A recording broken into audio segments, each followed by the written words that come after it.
नमस्कार।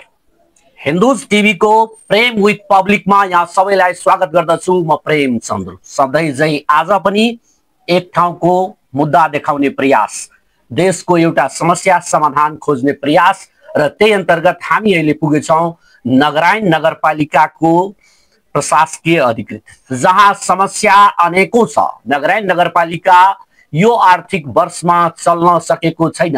बाधकको मेयर को कुरा सुनाउला, उपमेयर को कुरा सुनाउला, दलहरूको कुरा सुनाउला, तर आज हामी पर्मानेंट गभर्नमेंट को प्रतिनिधि जो प्रशासकीय अधिकृत को रूपमा नगरायन नगरपालिका हेर्नुहुन्छ, जसको जिम्मेवारी पर्छ कार्यपालिकाले अढाएको काम गर्ने, उहाँ कतिको काम गर्नुभएछ, के काम भएको छ, त्यो जान्ने प्रयास गर्नेछौँ। र हामीसँग हुनुहुन्छ नगरायन नगरपालिकाको प्रशासकीय अधिकृत राम गुलाम लालकर्ण। राम गुलाम जी, तपाईलाई स्वागत छ। नमस्ते, धन्यवाद। आराम हुनुहुन्छ? आरामै छु। काम कतिको चलिरहेछ पालिकामा? काम त के भनौं, काम त केही पनि चलेको छैन। एउटा अब दैनिक प्रशासनिक काम अफिस आउने गरिया छ।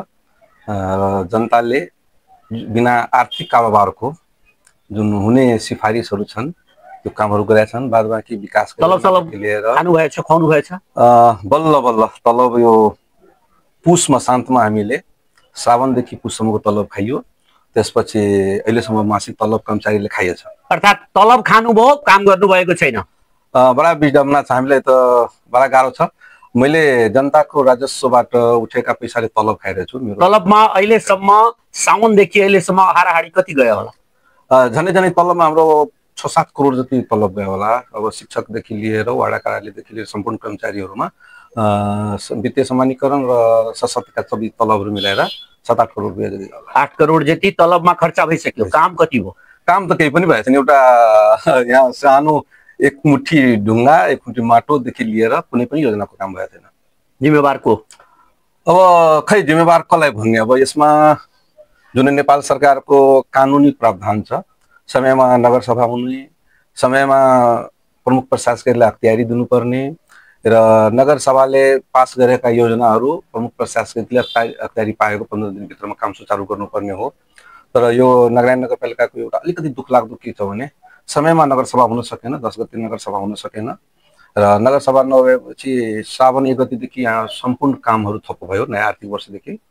र राजस्व पनि यकिन भएन, जुन कि वडा कार्यालयबाट के कति राजस्वहरू वसुल गर्ने र वडा कार्यालयको राजस्व सङ्कलनमै अप्ठ्यारो परिसकेपछि जनताको सेवा सुविधाहरू, जन्म दर्ता, मृत्यु दर्ता, नाता प्रमाणीदेखि लिएर नागरिकता, पासपोर्ट, अन्य वडाबाट जुन प्रवाह हुनुपर्ने सेवाहरू बन्द भइसकेपछि भदौ मसान्तमा हाम्रा यहाँका जनप्रतिनिधिज्यूहरूले राजस्व को एउटा आर्थिक कार्यविधि पास गरियो र आर्थिक कार्यविधि पास गरेपछि राजस्व उठ्ने काम भयो। तर त्यो सभाले पुनः कुनै पनि सशर्त र समानीकरणको बजेट पास नगरेर कर्मचारीको तलब भत्ता पनि पास नगरिदिएपछि राजस्वको काम उठ्यो, राजस्व उठ्न लाग्यो, तर कर्मचारी काम गर्ने, तलब नपाउने। दसैँ तिहार छठ यो सबै बितिसके पनि यहाँका जनप्रतिनिधिज्यूहरूले तलब सलब यताउतिमा कुनै पनि चासो नभएपछि विभिन्न हामीले बैठकहरू पनि डाक्यौँ। लास्टमा गएर यहाँका सम्पूर्ण सेवाहरू निजामती कर्मचारीहरूले थप गरे। विद्यालयमा पठन पाठन बन्द भयो, स्वास्थ्य चौकीबाट स्वास्थ्य सेवा प्रवाहका कार्यक्रमहरू बन्द भए, बर्थिङ सेन्टरबाट बर्थिङ सेन्टरका सेवाहरू प्रभावित भए, वाडाबाट वाडाका सिफारिसहरू बन्द भएपछि कर्मचारीहरूले मलाई तलब देऊ, हामी काम गर्छौँ भनेर उहाँहरूले भनेपछि झन्डै 35-38 दिनको पूर्ण रूपेण आन्दोलन। तलब निकासा गराउनु भयो, कर्मचारीहरूलाई खुवाउनु भयो यहाँले, तर काम त भएन नि। त्यसपछि हामीले सर्वदलीय बैठक गर्यौँ। हाम्रा यहाँ आन्दोलनमा ज्येष्ठ नागरिकहरू पनि आउनुभयो, सडक पनि घेराउ भयो र केही ज्येष्ठ नागरिकहरू यहाँका समाजसेवी बुद्धिजीवीहरूको पहलमा, प्रशासनको पहलमा फेरि के भयो भने ल हामीले कर्मचारीलाई तलब दिन्छौँ भनेर 12 गते मन्सिरमा उहाँहरूले कर्मचारीहरूलाई तलब भत्ता मात्रै खुवाउने गरी सभा पास गरिदिनु भयो र सशर्त र समानीकरणको जुनसुकै बजेट खर्च गर्नको लागि कार्यपालिकाले पास गरे पश्चात मात्रै कुनै पनि एक्टिभिटिजहरू गर्ने एउटा निर्णय गर्नुभयो।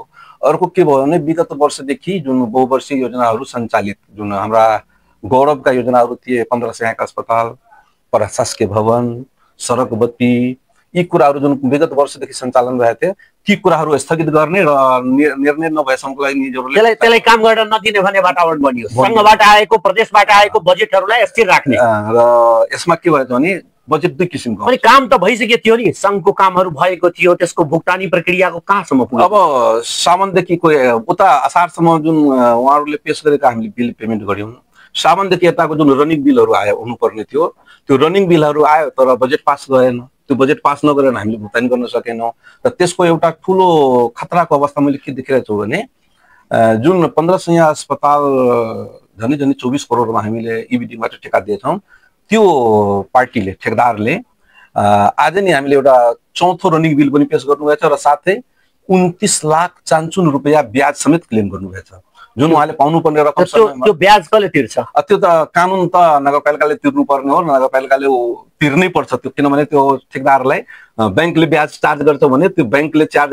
रामगुलामजी एउटा कुरा भन्नुहोस् त, यहाँ अब जनप्रतिनिधि होस् या कर्मचारी होस् कसैको कारणले पालिका अवरुद्ध भयो, अवरुद्ध भएपछि 34 लाख भन्नुभयो, 34 लाख अब ब्याज तिर्नुपर्ने हो पालिकाले। 29 लाख अहिलेसम्म छ, 29 लाख रुपियाँ तिर्नुपर्ने हो। त्यसको दायित्व त व्यक्तिले लिनु पर्ला नि, जुन व्यक्तिको कारणले। त्यसको लागि मैले धेरै पटक कोसिस गरेँ कि नगर कार्यपालिकाको बैठकबाट सशर्तमा आएका बजेटहरू, स्वास्थ्य सेवाका, शिक्षा सेवाका, अन्य विषयका शाखाहरूका भौतिक पूर्वाधारका योजनाहरू सञ्चालन गर्नलाई मलाई सहजीकरण गरिदिनुहोस् भनेर मैले नगर प्रमुखज्यू उपप्रमुखज्यूलाई लिखित चिठी गुहार गरेँ कि मलाई यो काम गर्न धेरै गाह्रो भयो, कार्यालय सञ्चालन गर्न धेरै गाह्रो भयो, मलाई यो कार्यपालिकाबाट निर्णय गराएर फुकुवा गर्न पाऊँ भनेर मैले 2 चोटि तगादा चिठी पनि दिएँ कि यसरी अप्ठ्यारो भइरहेछ र अर्को कुरो ठेक्का लागिसकेको रकम विनियोजन सशर्तको बजेट रकम विनियोजन भएको र समयमा भुक्तानी नगरेपछि त्यसको आर्थिक भार जुन नगरपालिकालाई पर्छ त्यो पनि एउटा भ्रष्टाचारको अख्तियार दुरुपयोग हो र त्यो अख्तियार दुरुपयोग किन भयो भने बजेट हुँदै समयमा भुक्तानी हुन नसकेर र त्यो पार्टीले ब्याज तिर्नु पर्यो, नगरपालिकाले ब्याज तिर्नु पर्छ, त्यो कसको कारण हो? हाम्रो कारणले भयो भन्नुभयो। जनप्रतिनिधिले त्यो रकमको निकासा नगरेर सशर्तको पैसा फुकुवा नगरिदिएर त्यो आर्थिक भार पर्ने भयो, त्यो दिए तर उहाँहरूलाई केही पनि लागेन।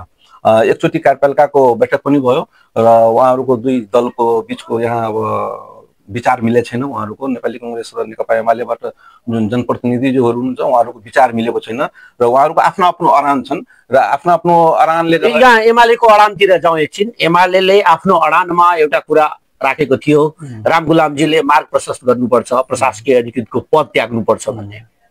मैले त्याग्नै पर्दैन।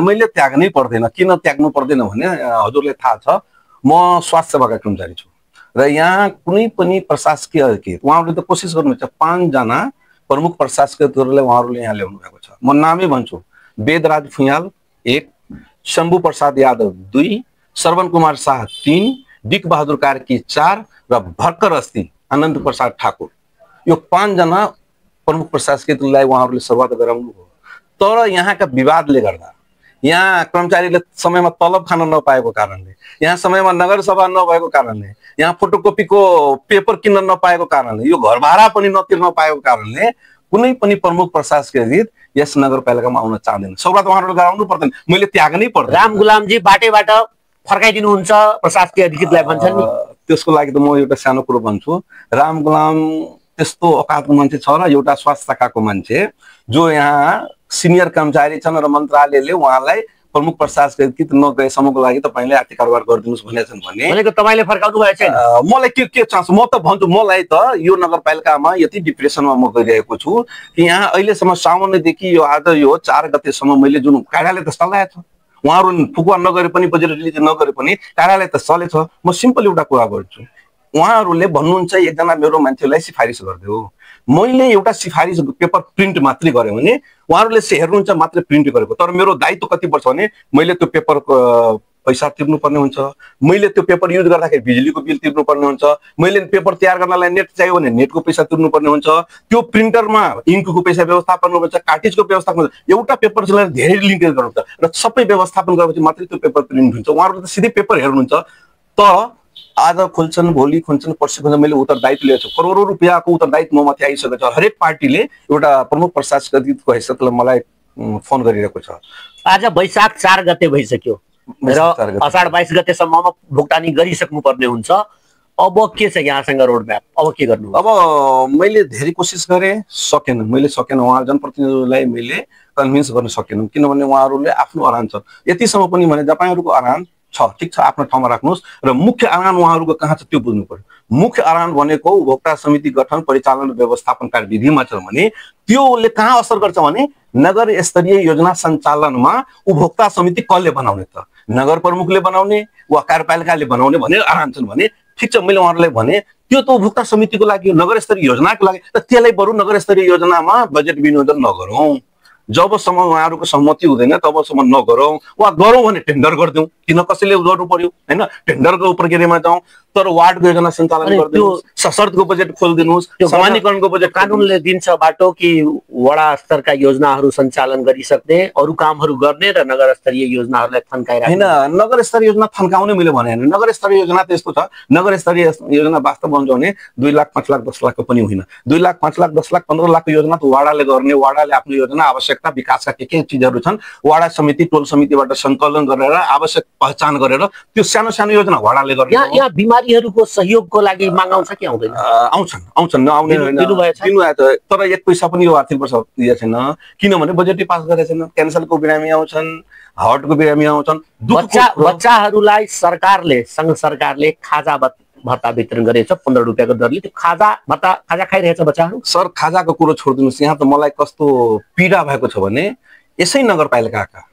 यसै नगरपालिकाका 9 वटा वडामा पीडित क्यान्सरका रोगी छन्। हामीसँग 50 जना छन् क्यान्सरका रोगी, हार्टका रोगी, स्पाइनल इन्जुरीका बिरामी, जसलाई नेपाल सरकारले औषधि उपचार गर्नलाई, जसले ट्रिटमेन्ट गरिरहेछन्, डायलिसिस गराइरहेछन्, किडनी प्रब्लम भएका बिरामीहरू छन्, र नेपाल सरकारले सशर्त बजेटबाट मासिक 5000 रुपियाँ त्यो क्यान्सर रोगीलाई, त्यो हार्टको रोगीलाई, त्यो किडनी फेलियरलाई, त्यो डायलिसिस गराउनेलाई दिइरहेको छ कि यसले उपचार गरोस् र पोसिलो खाना खाओस्, ज्यानको सुरक्षा, र त्यो सशर्तको पैसा छ, र त्यो पैसा पनि उहाँहरूले फुका गर्छ। अहिले नगरायनको जनप्रतिनिधिलाई एउटा राष्ट्र सेवा कर्मचारीको हिसाबले के तपाईँ निर्दयी जनप्रतिनिधि भन्न मिल्छ?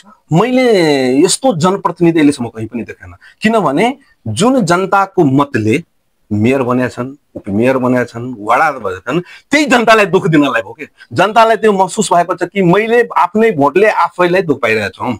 किनभने उहाँहरू त वास्तवमा भनौँ त जनप्रतिनिधि भनेको त जनतालाई सेवा सुविधा सुख आराम दिने हो नि त, विकासको योजनाहरू लाने हो नि त। उल्टो के हो भने विकास त गर्दै नगर्ने हो, आफ्नो विकासको लगानी त लगाउँदै लगाउन चाहनुहुन्न। अर्को के हो, जुन नेपाल सरकारले सशर्त बजेटमा जुन यहाँ हामीले न प्रमुख प्रशासकीय, न नगर प्रमुख, न वडा प्रमुख वा कार्यालय प्रमुखले एउटा कमा र पुलिस पनि चेन्ज गर्न पाउँदैन सशर्तको बजेटमा, र शर्त सहित आएका बजेटहरू छन्, त्यो बजेट पनि रोकिदिनु भयो।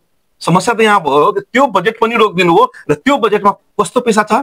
हजुरले भने जस्तै विद्यालयमा खाजाको पैसा छ, जुन 15 रुपियाँ हामी उहाँहरूकै छोराछोरीहरूले विद्यालयमा पढ्दाखेरि खाजा खाओस्, उहाँहरूकै बच्चाहरूको दलित नानीहरूको छात्रवृत्तिको पैसा छन्। दुःखको कुरो के छ भने विद्यालयमा अहिले यो मसान्त सक्यो, अब नयाँ वर्षको भर्ना हुने बेला छन्, किताब किन्नु पर्ने छन्। हरेक नगरपालिकाले शिक्षा मन्त्रालयले परिपत्र गरेको गरेछ कि यसपटक शिक्षा सामग्री केन्द्रबाटै पनि प्रकाशन भएका किताबहरू किन्ने एक मुष्ट लिस्ट बनाउन भनेका छन्, पठाउने भनेका छन्। तर हामीले आएको पैसा 55 लाख रुपियाँ त पुस्तकमा आएको पैसा जुन छात्रछात्रालाई किताब किनेर दिनुपर्ने त्यो पैसा निकास हुन पाएको छैन।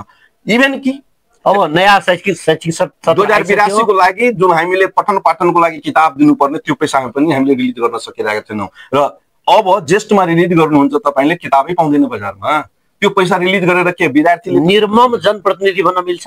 यहाँहरूको भाषामा त अब मैले के भनौँ। धन्यवाद त्यसको लागि। धन्यवाद। आदरणीय दर्शकवृन्द, अहिले हामी कुराकानी गर्दै थियौँ नगरायन नगरपालिकाका प्रमुख प्रशासकीय अधिकृत जो प्रशंसनीय पनि हुनुहुन्छ, पुरस्कृत हुनुहुन्छ। उहाँले बडा कुशलतापूर्वक विगतको वर्षमा 9 महिना बन्द रहेको पालिकालाई खोलाउनमा एउटा अहम भूमिका निर्वाह गर्नुभयो र नगरायन नगरपालिकालाई यहाँसम्म डोर्याउनमा ठूलो भूमिका निर्वाह गर्नुभएछ। रामगुलाम कर्णसँग कुराकानी गरियौँ। बडा प्रष्ट हुनुहुन्छ र एउटा कुरा प्रष्ट रूपले भन्नुभएछ, यहाँका जनप्रतिनिधिहरू अति नै निन्दनीय निर्दयी स्वभावका जनप्रतिनिधि, जो जनताले मत दिएछ त्यही जनताको बिरामीमा मलम लगाउन सरकारले दिने पैसा सशर्त बजेटभित्र जुन क्यान्सर रोगीलाई